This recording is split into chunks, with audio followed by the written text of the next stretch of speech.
you. Our session has a very wide-ranging question that I'm going to translate as follows. How do four elements, technology, ethics, business, and government, relate to the panorama that we heard this morning of interconnectedness and instability that Mr. Prime Minister of Qatar, Mr. Foreign Minister of France, and Thierry so eloquently laid out for us? And we're also going to try to be very updated in our discussion, and in particular, perhaps to look through various specific strands of interest to our distinguished panelists at a couple of most recent phenomenon.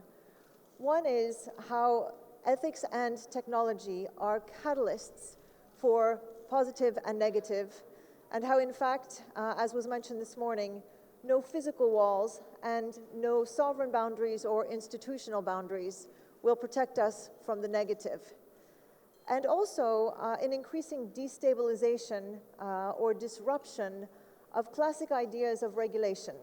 So we are seeing right now that governments are struggling to regulate technology, for example, driverless cars or civilian space travel, because they don't understand it, and indeed because most of this emerges from business. We're also seeing that governments are struggling to enforce. One example being the San Bernardino terrorist attacks and the FBI's looking to Apple to open a cell phone of a known and deceased terrorist. And then finally, we are seeing a shifting of the roles, increasing what I would call ethics vigilantism.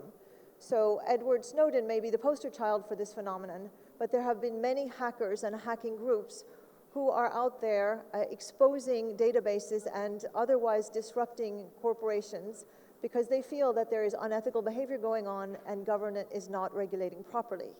So with that, I'll turn to our first panelist. Thank you very much. Mr. Kriengsak, Chareonwongsak, President of the Institute for Future Studies for Development and former Prime Minister Counselor of Thailand.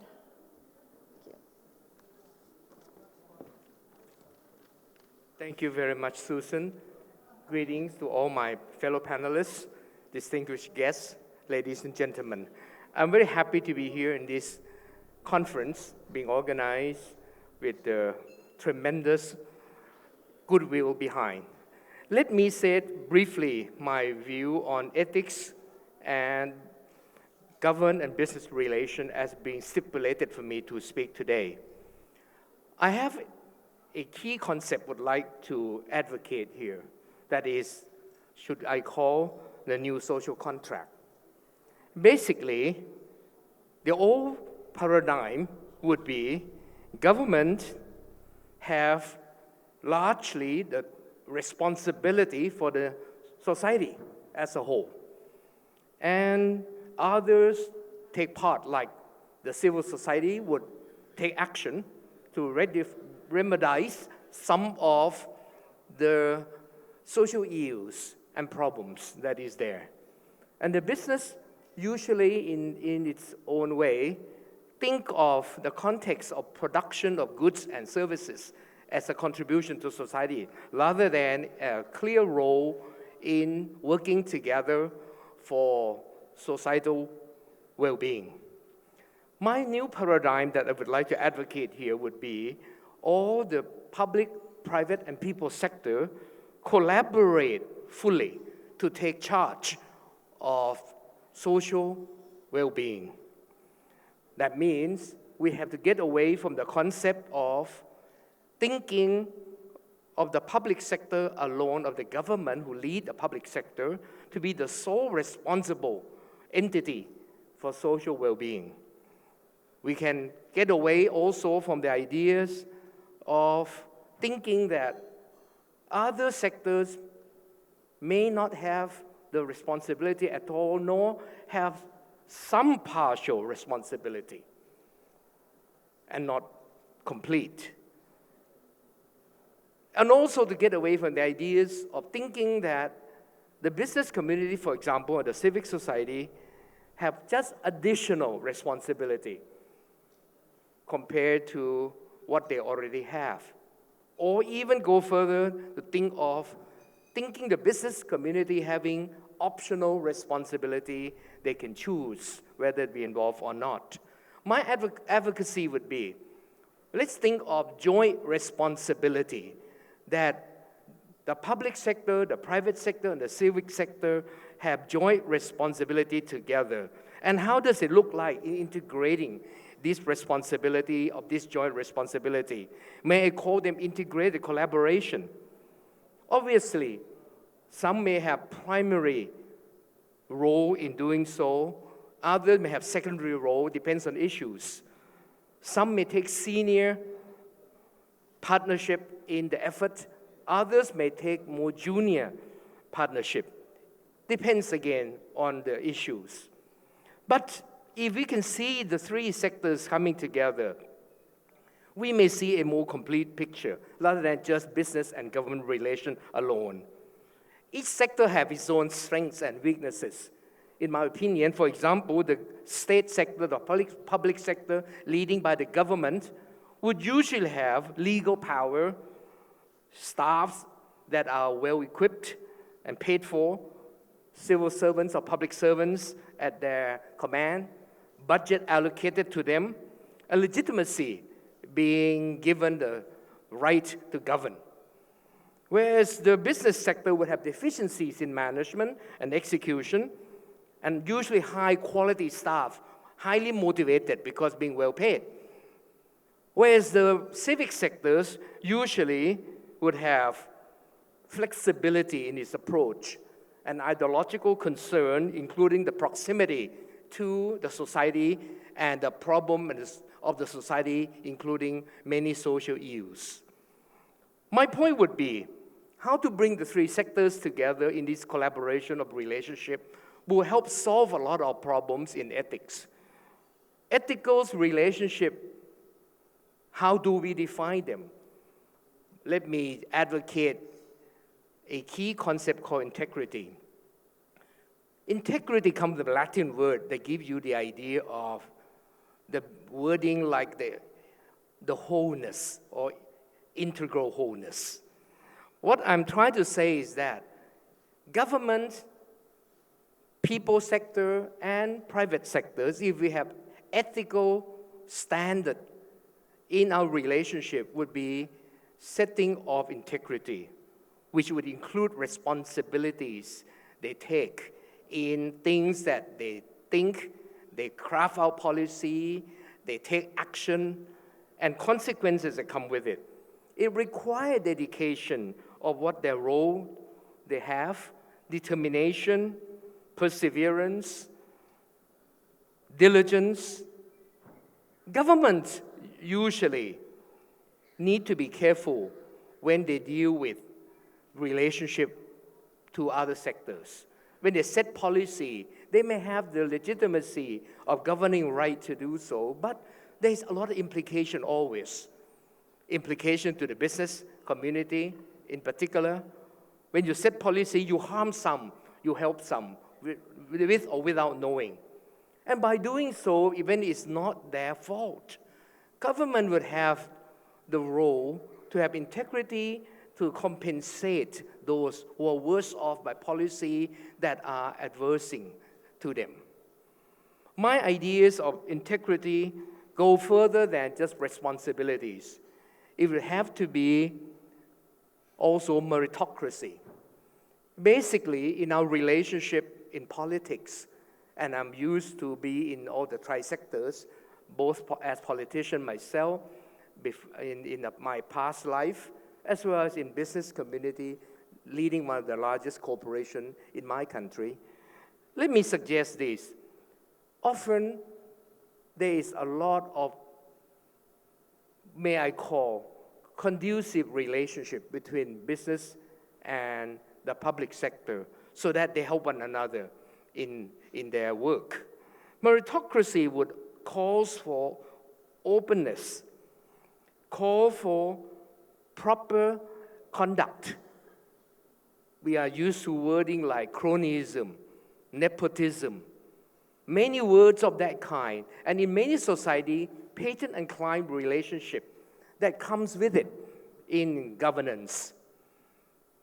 We have heard from Susan, our moderator, mentioning the modern issues of how private sector in their business, in technology, in information, and government sector in their governance, how they could not compromise the issue of well-being of people, privacy of people, human rights, issues of what is right, how far do you go? Meritocracy, therefore, would help very much in evading the negative issue of patronage. Also, honesty, which is calls for. Transparency is an issue that has been very much affected in governance circle that I'm used to. Often, government would like to say everything are confidential or very confidential unless you're forced to reveal. If we turn it the other way around and say everything is open and transparent except you can explain why it needs to be confidential, that may help very much so that those conflicts can be clearly delineated. And we can say, okay, there must be good reasonable justification in the neo-social contract that everything that you are using as public confidential information need to be clear that it gone through the system of justification or rationalization, why it has to be confidential, why it cannot be transparent, why can't the people you govern know what you are doing? And business relationship could take shape by going on those kind of public new social contract, things that you not justify for confidentiality must be kept transparent so that it could allow others to look at it legitimately and look at the whole issue properly. On that very important note, about another minute, please. Let me conclude, therefore, by saying that inclusivity, a key word that is very essential in the relationship of government and private sector and people sector for that matter. If we are more inclusive with integrity, I suspect all the applications that we are facing today in many issues of controversies could be clearly moving towards solution. Thank you very much. Thank you very much. While Mari Kiviniemi is taking the podium, Deputy Director of the OECD and former Prime Minister of Finland, let me ask you a question for a response after we hear from all the panelists. What would you do about the ethical responsibility to use technology that could improve ethics? For example, if online voting exists, should governments be required to use it to enable those who can't vote safely or who can't vote for other reasons ranging from disability to weather to work constraints? Should they be required to use it? So if you could think about the requirement to proactively use technology that can enhance ethics. Thank you, ladies and gentlemen.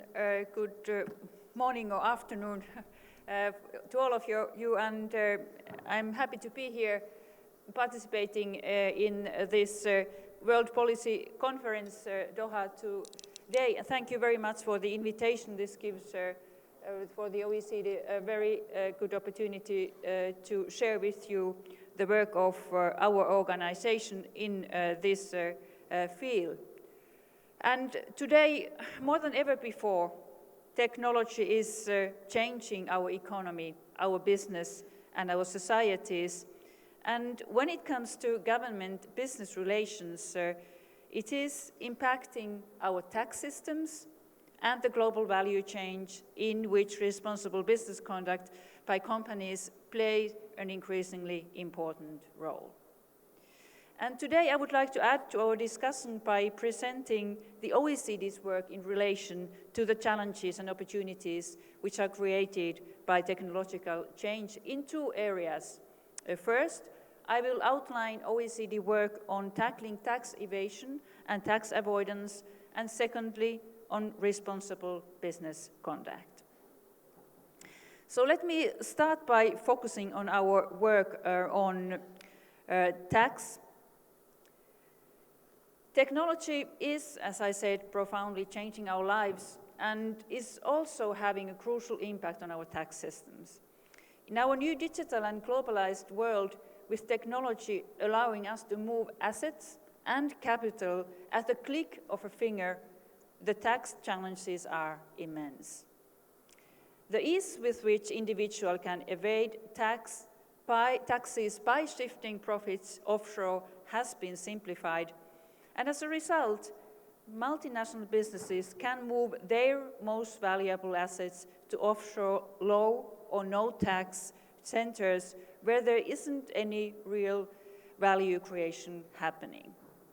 And the work the OECD has done in the last 7 years has looked at how to tackle these dual challenges, tax evasion and tax avoidance, to ensure our tax systems can meet their objectives, remaining fair and balanced.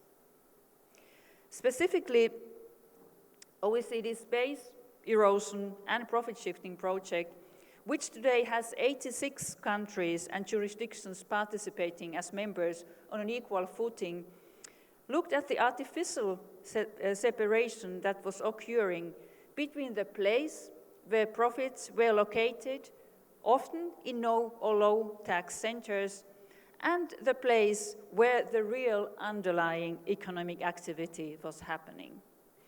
And through this BEPS project, OECD's work has focused to restore confidence in the system and ensure that profits are really taxed where economic activities take place and value is created. And the first phase of the project, which concluded in 2015, established 4 minimum standards as well as guidance and best practice that update the international tax rules in line with the 21st century. And yet we know that the digital revolution is only beginning.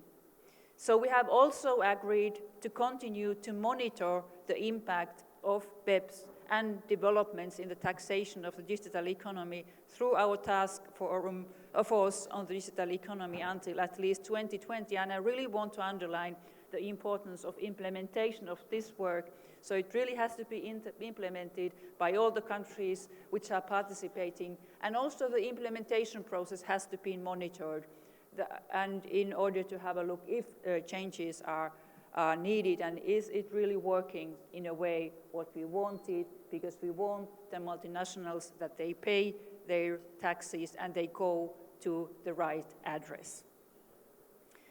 Technology may have brought new challenges, but it has also brought us new opportunities in the tax field.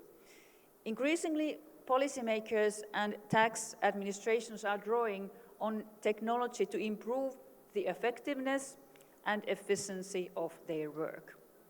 And that is why in 2014, the OECD established a new standard for tax transparency, the Common Reporting Standard, which provides for the automatic exchange of information about financial accounts held offshore by taxpayers. This automatic exchange of tax information involves the systematic and periodic transmission of bulk taxpayer information relating to financial accounts, and in this way it allows authorities to verify if offshore income and assets have been accurately reported. Starting in 2017, this system will allow tax authorities to track funds that are transferred or held offshore. And to help tax authorities to do this, the OECD has also established the means of transmission by procuring the development of a common transmission system. And this will be a secure, encrypted system for bilateral exchanges of tax information. And this new system will also be important in the work to tackle tax avoidance. And this is because the OECD's new BEPS minimum standards require multinationals to provide a better overview of their global activities through country-by-country reporting to tax administration. So that information will be shared between tax administrations, putting them on more of an equal footing with companies who operate across borders. So the second piece of work of the OECD is our work on responsible business conduct, and this work is of course much older than the tax avoidance concrete tools. because OECD guidelines for multinational enterprises celebrated just its 40th anniversary, and it really is the main instrument for responsible business conduct, with its last revision having taken place in 2011. Today's global economy is characterized by ever more complex global value chains, often spanning dozens of countries and largely lacking the sort of clear governance frameworks that result from direct ownership. So the changes in the ways the multinationals organize their international operations also means that ownership of the different parts of global value chains is being sliced up. Promoting responsible business conduct becomes a challenge in this context. And one crucial development has been the recognition that company responsibility for impacts extends beyond their own walls and covers their supply chains. So to this end, the OECD guidelines have an extensive scope as, now it's going too fast.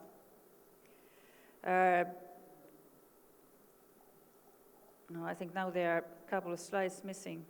Yes, sorry. Okay, it has a very extensive scope. There was supposed to be a slide where you can see all the areas which is covered from business ethics on competition, the environment and human rights and so on. And it also covers quite many countries, 46 right now. Most of them, of course, are OECD countries, but also because the member countries of OECD are only 35 countries, so altogether also other than OECD countries. And these countries account for 81% of global foreign direct investment stock in 2014, so including around 4/5 of outward FDI and 2/3 of FDI inflows. And of course, the scope and the goal has to be that all the countries then could adhere to this instrument. But implementing this responsible business conduct and guidelines is also a key in order to really succeed, and that's why we have also produced implementing guidelines in specific sectors, which you can see listed here, and these really help then business to follow the rules so that they can really fulfill all the criteria. And another important implementing tool is national contact points, which are the government bodies, which countries that adhere to the guidelines have to set up in order to make this system function. And these contact points really guarantees that businesses are held accountable for their practices. And there have been a lot of cases, 360 cases of alleged business misconducts in over 100 countries, covering a number of different sectors, which have been then dealt with in these national contact points. So this really is a good sign that this implementation work is also functioning. So, ladies and gentlemen, technology in areas of tax and responsible business conduct is providing us with new challenges. And at the OECD, we will continue working to help governments enhance their policy frameworks to enable responsible business conduct and collectively tackle tax evasions as well as tax avoidance. And by strengthening business and government relations and ethics in these ways, we really can create better policies for better lives. Thank you for your attention. Thank you, Mari. Mari, as Ashwani is taking his place, I'd like to give you a question for our future conversation. Could you help us understand a little bit better that that sort of layer between regulation, where regulation ends and where proactive ethical behavior on the part of companies or indeed even of governments takes over? How do you find the right level of regulation There's certainly been a lot of criticism that the tax system has been under-regulated or poorly regulated. And on the other hand, we have regulators like Margaret Hodges in the UK crying out that companies like Apple, Google, and Starbucks are behaving unethically. So if you can help us find that boundary. Ashwani Kumar is former Minister for Law and Justice in India, as well as former Minister of Science and Technology, and is currently a senior counselor for the Indian Supreme Court. Thank you very much, Susan. First of all, allow me to thank Mr. Montreal for extending the invitation to me to be here on the 9th Global Governance Conference being hosted by IFRI and the State of Qatar. Distinguished panelists, ladies and gentlemen, excellencies. I would like, in the time available to me, to raise some of the fundamental questions that I believe must inform the larger debate in a technologically driven society, which we all know has transformed the way we live, has transformed the way the world is today and will be tomorrow. We all know that some of the gravest challenges that we face in common have their answers in a rational and humane application of technology for the betterment of humankind. We know, for example, that the challenge of climate change, the challenge of pandemics, population explosion, urbanization, food and water scarcity, to name a few, cannot be addressed without harnessing technology in aid of human survival, in aid of better life for the people who inhabit this planet. But we also know that technology has given rise to various questions of far-reaching ethical importance, which just cannot be brushed aside at the altar of technological deity or at the altar of increased efficiencies or increased competencies of the business. Life, I believe, is much more than a matter of functional efficiencies, and we should not suffer the risk or the danger of suborning fundamental human values that have defined humanity as a whole. And the burden of my presentation today is going to be to raise some of these ethical questions that are so important in the debate that embraces almost every issue of philosophical importance that the world is debating on different forums. We know, for example, that globalization itself was fueled by technology, and the transformative technological changes of the decade of the 90s and thereafter have actually preponed, according to Eric Hobsbawm, the advent of the 21st century. But the 21st century in which we are all today is a century that is different from any other century or period in human history. And I think it has within itself the potential of making this world a happier world or a not so happy world. But because we are not living in a happy world, we need to raise questions. Why is it that despite the most substantial advancements in material existence that human race has ever seen, despite the fact that we have the greatest source of information and knowledge at our command, at the click of a button, we are not a happy society? Why is it that alienation continues to increase amongst the very rich and amongst the very poor? Why is it that ethnic conflict continues despite material prosperity and its trickle-down effect, although it has not been complete, but substantially the levels of poverty have not gone up, they have gone down, and many, many more people have come up above the poverty line as determined by many countries. But yet, in terms of the global happiness index, in terms of the way we perceive our existence, we are not a happy society and we are not living in a happy world. So, ladies and gentlemen, I call to attention some of the questions that have troubled me, and I wish to share these with you. We are informed that the world generates every day about 2.5 quintillion bytes of data, which would fill 10 million Blu-ray discs, the height of which, when stacked together, would measure the height of 4 Eiffel Towers on top of one another, and that 90% of the world's data today has been created in the last 2 years.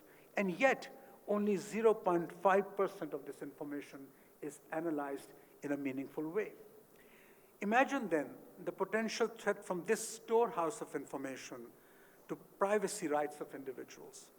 The vast and empowering reach of digital technology, particularly the internet, has raised legitimate questions about the invasion of our limited private spaces that define our humanity. This debate is not about technology alone.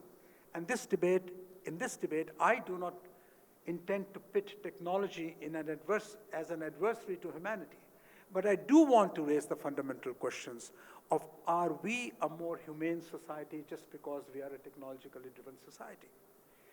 In the context of increasing reliance, for instance, for objectivity on algorithms, fundamental questions arise about the separation between technical models and real people, and about the moral repercussions of that separation.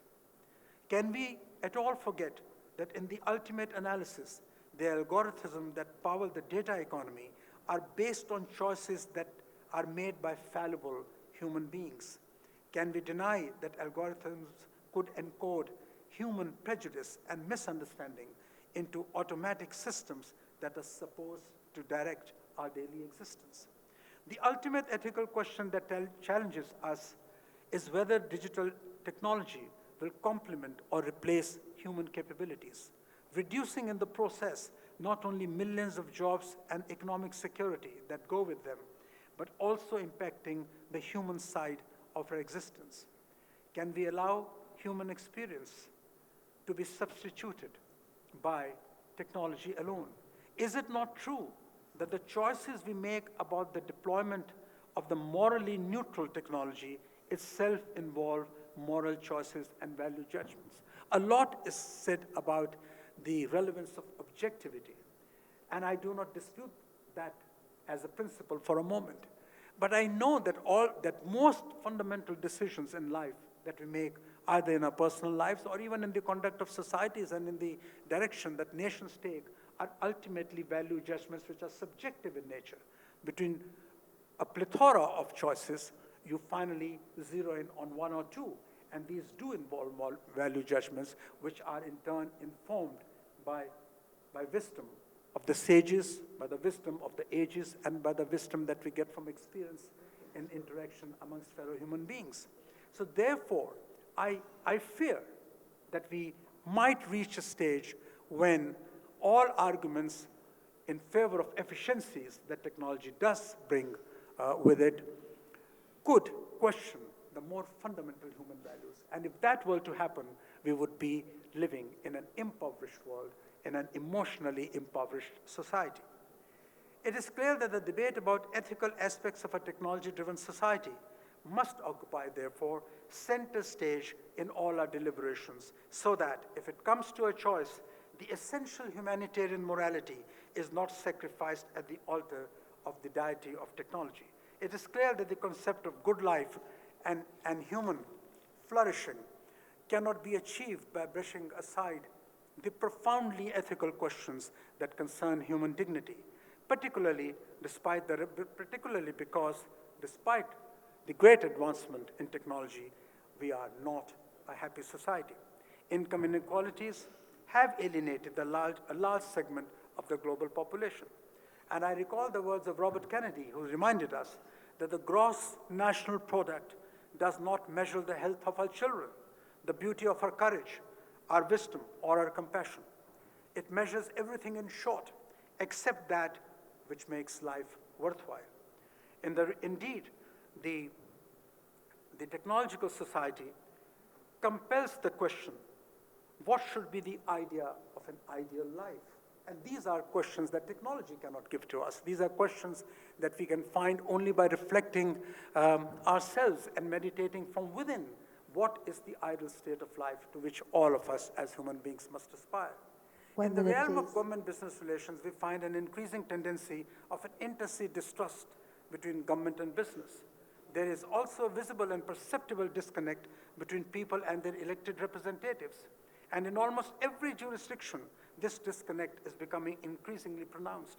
Issues relating to malgovernance, misfeasance, nepotism, and the declining socio-political morality continue to challenge the legitimacy of democratically elected governments. The pervasive impact of media, particularly the technologically driven social media, has not always positively impacted the processes of governance, politics, and social change, not always positively. Insinuations and often, and I repeat, insinuations and often unfounded allegations anchored in an all-pervasive politics of envy challenge the first principles of civilized governance. For instance, the cardinal rule of criminal jurisprudence that presumes in favor of the innocence of the accused until proven guilty has all but been reversed, and reversed to the detriment of the right to reputation and the right to dignity that are fundamental to our humanity. I recall the wisdom of Pope Francis, and I quote him, "Technology severed from ethics will not easily be able to limit its power. Can we allow our creature to become our master? It is for us assembled in this hall to heed the caution of Albert Einstein that we must not let technology exceed our humanity."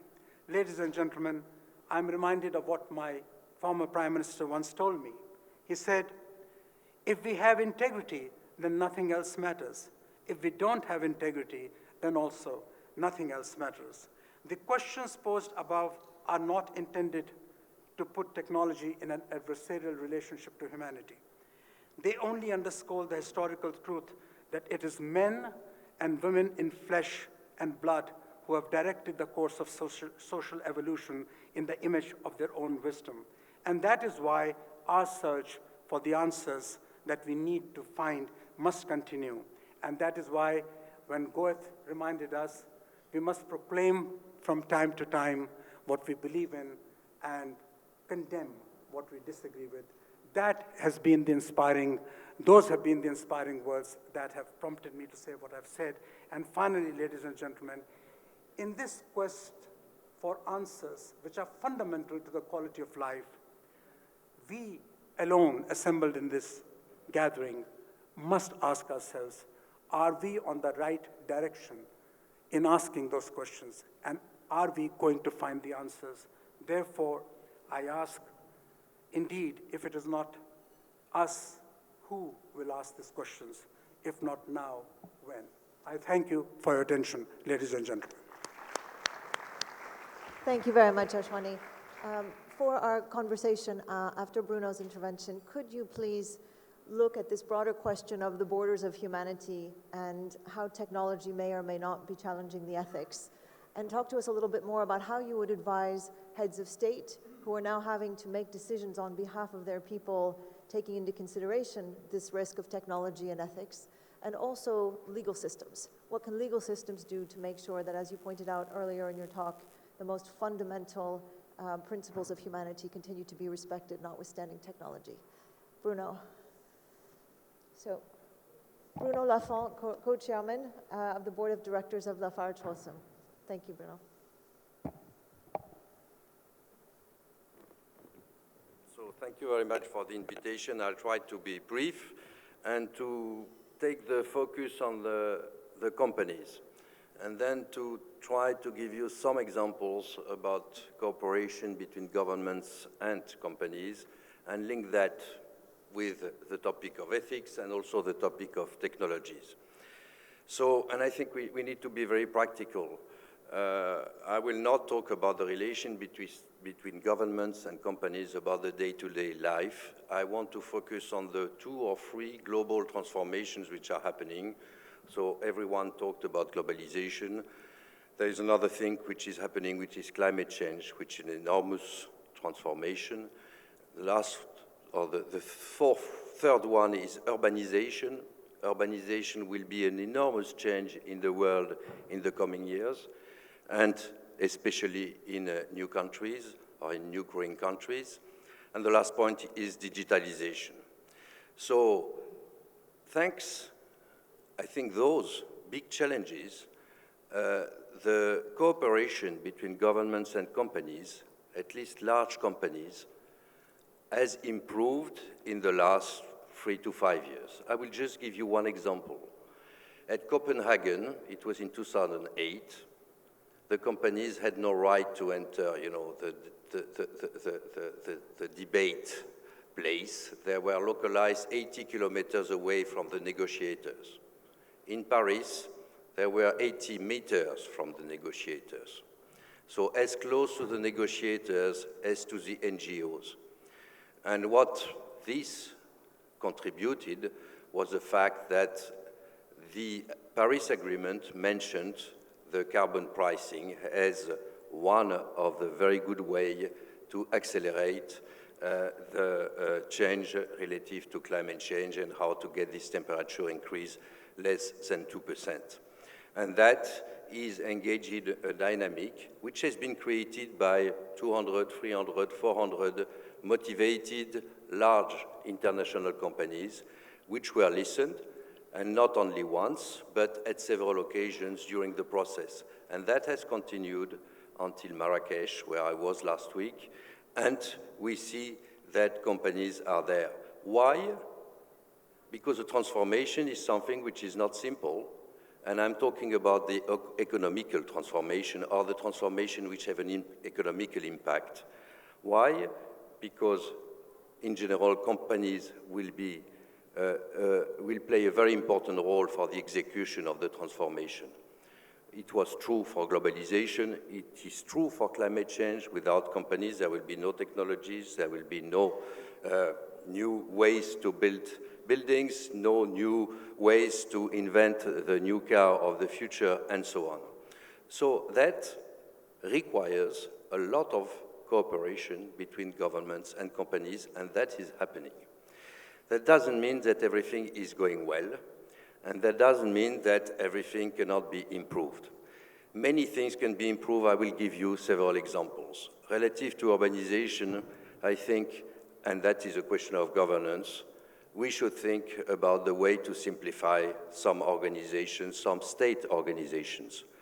About companies, I think they need really to think about the way they are addressing their propositions, the way they are cooperating between themselves in order to address propositions which are taking into account not just the interest of our companies, but the interest of the subject and the transformation. And I think there we need to improve a lot. And I think we need to improve a lot to measure. And measure, there I'm coming back, or I'm approaching the ethical question. Transformation means change. Change means talking about things we don't know all. We don't know all the future of everything, but we can talk a lot. And if we don't measure, and if we don't commit ourselves, and if we don't verify what we have done versus what we have announced, then we have a problem.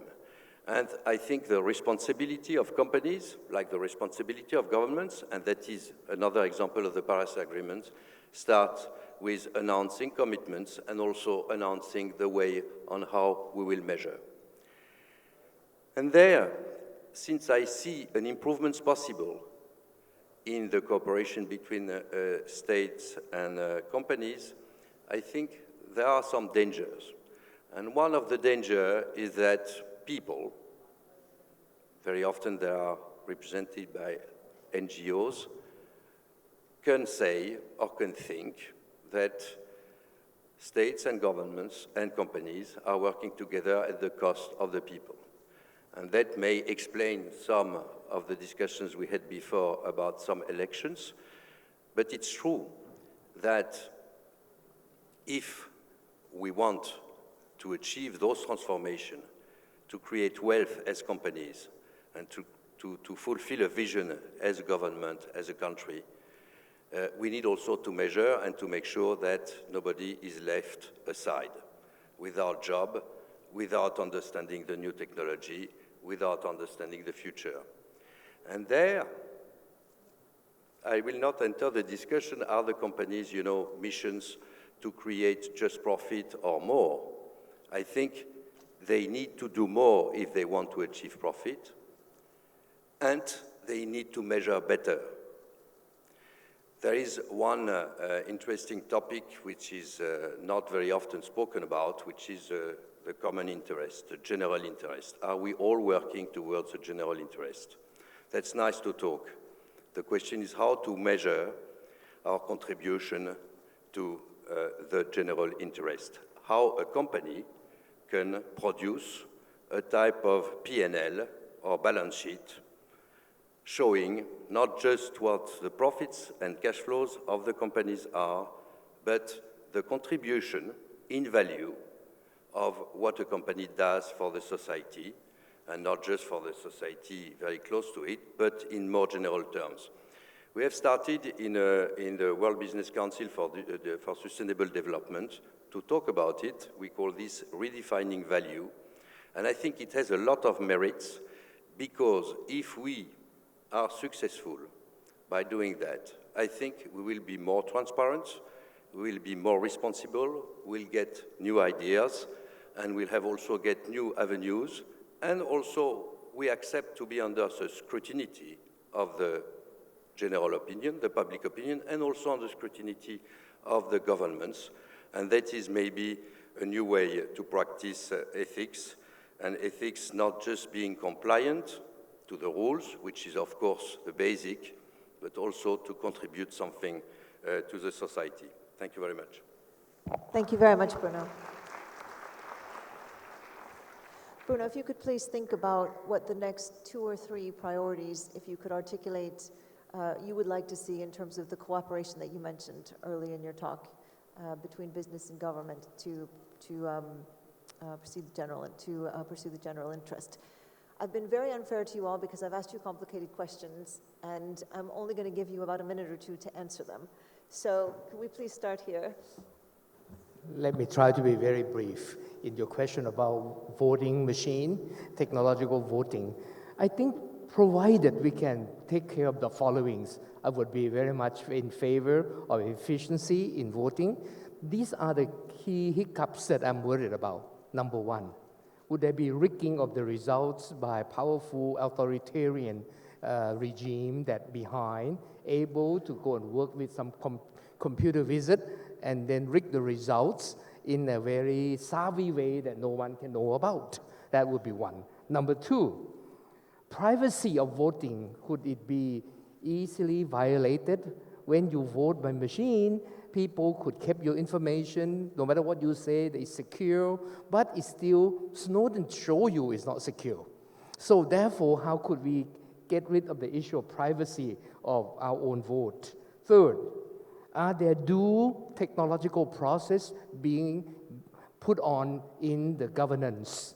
And what are those due process that we need before we even think about technological capability? 4, the state of technological progress in humankind are different at different spots in the world. There are some least developed countries when things of that kind would be very difficult. For example, the cost of installment, the cost of another issue, not only the machine cost, but the cost of the people going to vote by machine. They too, some of them may not have the personal handphones, think of that issue. How would we cover those costs? Then the issue of complacency of voters who are there, it's being seen clearly. No matter how easy it is to vote, if they're complacent, it will not solve that problem. And the issue of tech-unable people.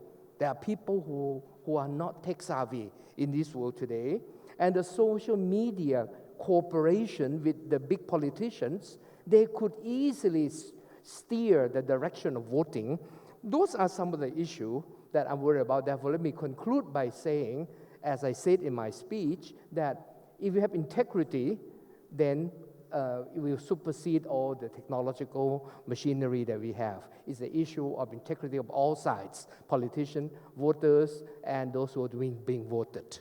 Thank you, Kriengsak. So we're seeing here that, again, the same issues keep coming up again and again. Integrity, governance models, social media, and access. So thank you. It really is a good question, and it is also very challenging for all the governments kind of to find a good solution to that how to implement legislation in order to achieve the goals and not at the same time distorting the functioning of the market in a way that inefficiencies are created. But that's life, I would say. And OECD also is an organization which tries to help governments to find the right regulation. We make a lot of peer reviews, give guidance also when it comes to, for example, these recommendations on multinational enterprises. So we have toolkits how to implement them, not only for governments, but also to companies, so that they can see how the things are done in other companies and in order then to fulfill the criteria. So implementation is important, but also oversight, monitoring is important, and that is done, of course, by the governments, but also by citizens, by NGOs, by media. So, I mean, everyone has to be on board, so all the stakeholders are needed in order to make the system to function.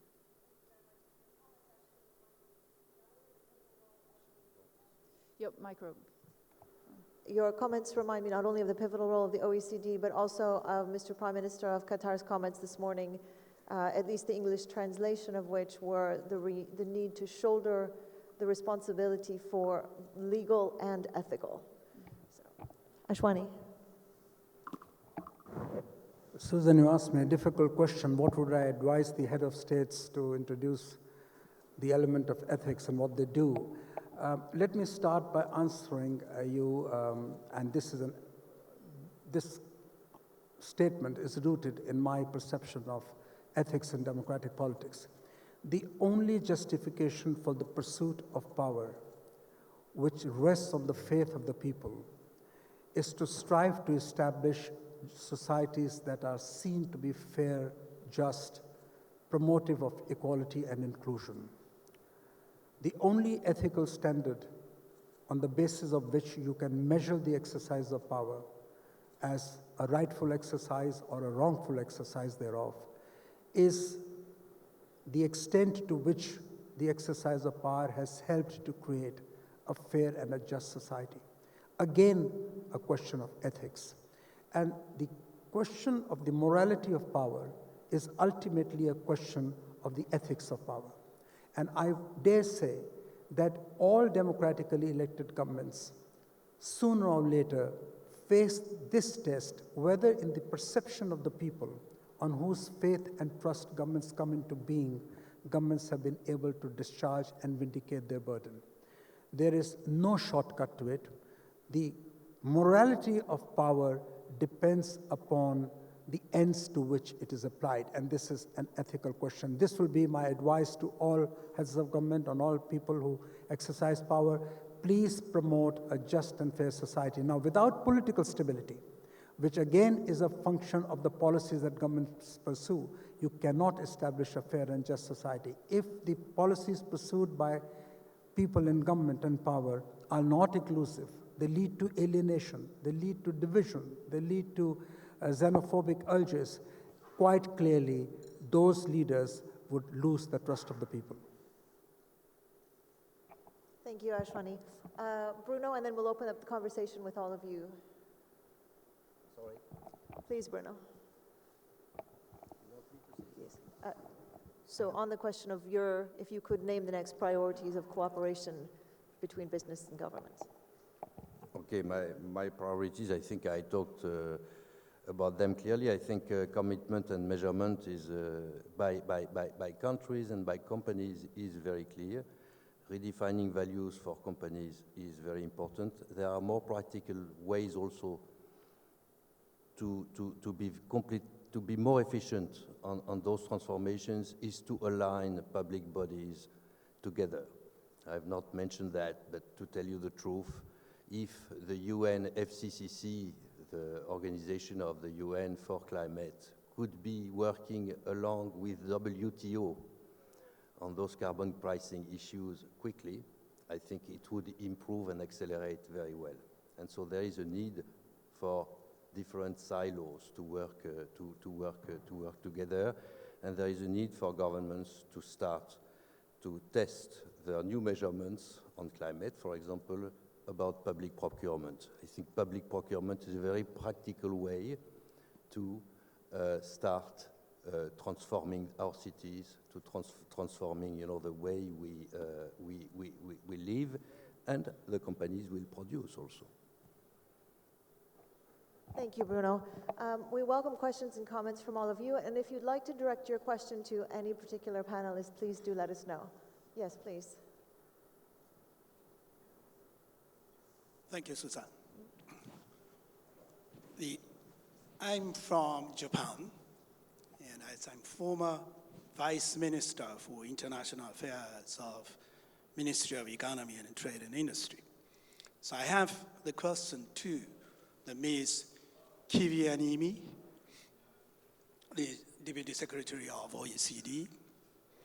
Before that, I'm very much glad to be here in Doha because I participated Doha round this 2001.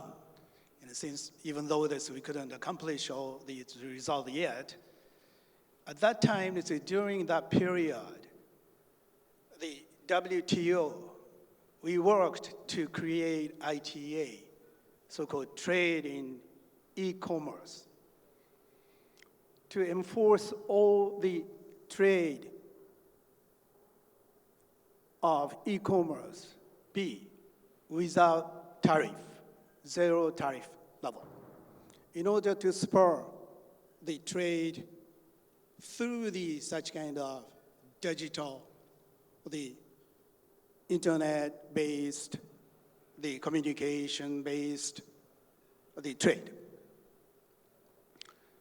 Well, that is one way that we try to promote the globalization.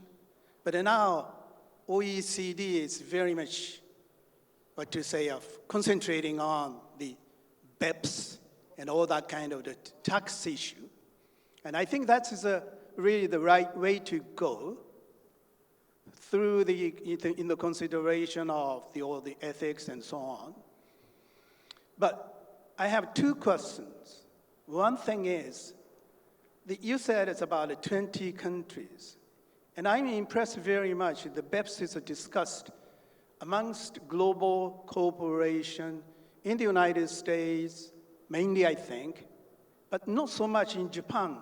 I'm very sorry but to my regret, as I don't hear so much in the media and so on. That's one thing. That's what kind of the discussion is going on in the 20 countries and so on.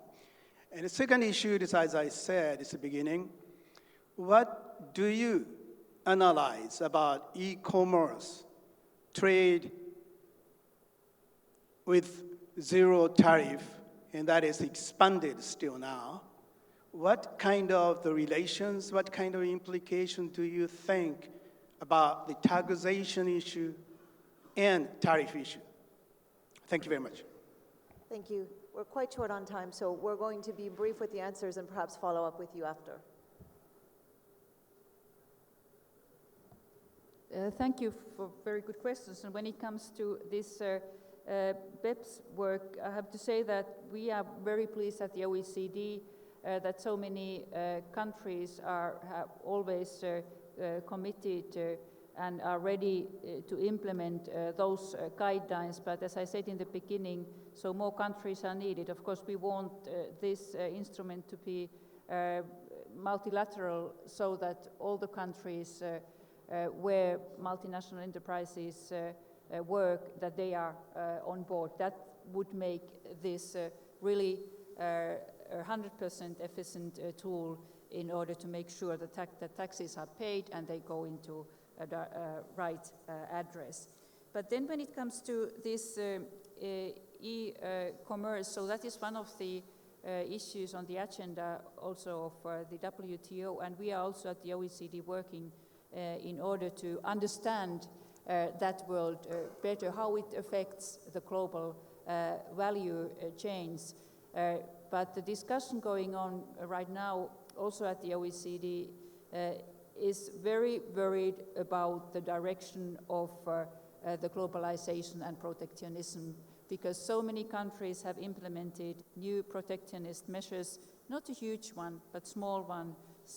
So we are afraid, and we are doing, of course, all what is in our hands in order to convince all the policymakers of the good sides of the globalizations, that free trade that really is needed in order to improve national incomes in all the participating countries, but also flanking policies are needed in order to make the growth more inclusive.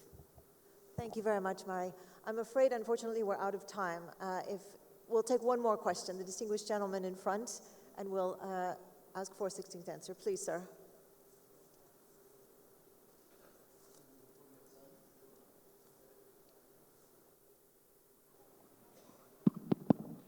Je vous remercie. Je suis ancien ministre algérien, académicien et chercheur. J'ai très longtemps travaillé sur les espaces de pauvreté. J'avais proposé une méthode et une démarche qui a été adoptée par la Banque mondiale, le FMI et le PNUD. C'est donc, au-delà de cette caractéristique, je voudrais poser une question qui est en même temps une réflexion. C'est la question de la cohérence. C'est-à-dire entre la gestion de la gouvernance au niveau politique, la relation avec le monde de l'entreprise et le monde de la recherche. Et je suis tout à fait d'accord avec l'intervention qui me semble tout à fait pertinente, en disant que la question d'éthique recoupe en réalité les priorités politiques. C'est-à-dire que si les priorités politiques s'orientent vers les besoins de la société, la réduction de la pauvreté, veiller à une plus grande cohérence, une meilleure harmonie, il est clair que l'entreprise elle-même se retrouvera avec la signification d'autres priorités. Mais la première remarque, c'est que Excusez-moi, your question, please, because we truly are out of time. So if you'd like to address a question to one of the... to finish your remarks, sir. Oui, c'est pas grave. Il me semblait que c'était un espace de dialogue et d'enrichissement. Maintenant, c'est vrai que c'est une bonne formule d'avoir une tribune avec des gens qui posent des questions. Ça aussi, ça peut être une excellente méthode. Alors, ma question pour réduire et raccourcir selon votre volonté, c'est est-ce qu'il n'y a pas cohérence à mettre en place? Par exemple, le Japon a décidé d'orienter sa recherche vers les besoins de la société. L'entreprise à l'échelon mondial n'a fait qu'une exception. Elle est soumise à pression sur les questions environnementales, mais sur les autres questions, il n'y a pas de priorité parce qu'au fond, sa mécanique n'est pas, elle est orientée uniquement, je veux dire qu'il n'y a pas de contrepoids, alors que le politique lui-même a plutôt subi l'entreprise et maintenant sa relation avec la société est une relation contestée. Est-ce que dans ce paysage, peut-être que je le décris de la façon la plus réductrice à cause du temps, est-ce qu'il ne mérite pas une autre réflexion et une obligation de cohérence? Et merci. Thank you very much. Bruno, would you like to comment on that?